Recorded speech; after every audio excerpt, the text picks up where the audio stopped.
កងរាជអាវុធហត្ថរាជធានីភ្នំពេញបានសម្របសម្រួលនិងដោះស្រាយជូនប្រជាពលរដ្ឋក្នុងភូមិសាស្ត្ររាជធានីភ្នំពេញតាមរយៈលេខ1291សរុប901ករណីក្នុងរយៈពេល6ខែឆ្នាំ2026 1291គឺជាលេខទូរស័ព្ទបន្ទាន់របស់កងរាជអាវុធហត្ថរាជធានីភ្នំពេញដែលផ្ដួចផ្ដើមបំពាក់ឡើងដោយលោកឧត្តមស្នេហ៍ឯករតស្រៀងមេបញ្ជាការរងកងរាជអាវុធហត្ថលើផ្ទៃប្រទេសមេបញ្ជាការកងរាជអាវុធហត្ថរាជធានីភ្នំពេញនិងបានទទួលការអនុញ្ញាតឲ្យដាក់ដំណើរការពីលោកនាយឧត្តមស្នេហ៍សៅសុខា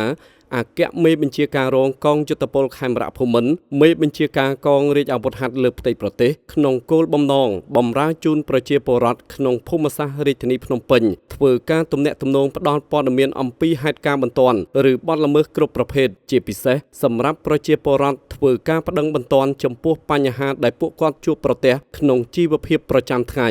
ក្នុងរយៈកាលកន្លងមកពេលបានទទួលសេចក្តីរាយការណ៍និងបណ្ដឹងប្រចាំថ្ងៃតាមរយៈលេខទូរស័ព្ទបន្ទាន់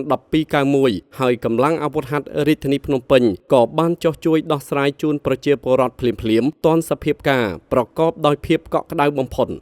ជាក់ស្ដែងហេតុការណ៍បន្ទាន់ដែលអាវុធហត្ថរាជធានីភ្នំពេញបានជួយសម្របសម្រួលនិងដោះស្រាយជូនប្រជាពលរដ្ឋតាមរយៈសេចក្តីរាយការណ៍និងបណ្ដឹងតាមលេខទូរស័ព្ទបន្ទាន់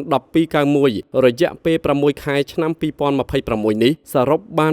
901ករណីក្នុងនោះមានដូចជាករណីហិង្សាករណីបែកថ្នាំអុកឡុកគ្រួសារករណីក្មេងទំនើងករណីគ្រោះថ្នាក់ចរាចរណ៍ករណីអគ្គិភ័យករណីចាក់ធុងបាសរំខានអ្នកជិតខាងនាពេលអាធ្រាត្រករណីទំនាស់អ្នកជិតខាងករណីចែកចាយនិងប្រើប្រាស់គ្រឿងញៀនករណីដេញកាប់ប្លន់យកម៉ូតូករណីឆក់និងមានករណីផ្សេងទៀតជាច្រើនដែលជាកង្វល់របស់ប្រជាពលរដ្ឋត្រូវការជំនួយជាចាំបាច់បើសិនជាបងប្អូនប្រជាពលរដ្ឋនៅក្នុងភូមិសាស្ត្ររាជធានីភ្នំពេញបានជួបហេតុការណ៍ត្រូវការអន្តរាគមន៍បន្ទាន់ពីកងរាជអាវុធហត្ថរាជធានីភ្នំពេញសូមបងប្អូនហៅទូរស័ព្ទទៅកាន់លេខ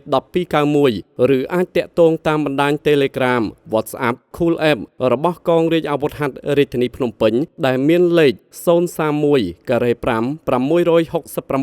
669ឬអាចឆាតទៅកាន់ Page Facebook របស់កងរាជអាវុធហត្ថរាជធានីភ្នំពេញដែលមានឈ្មោះថាភ្នំពេញ Gendarmerie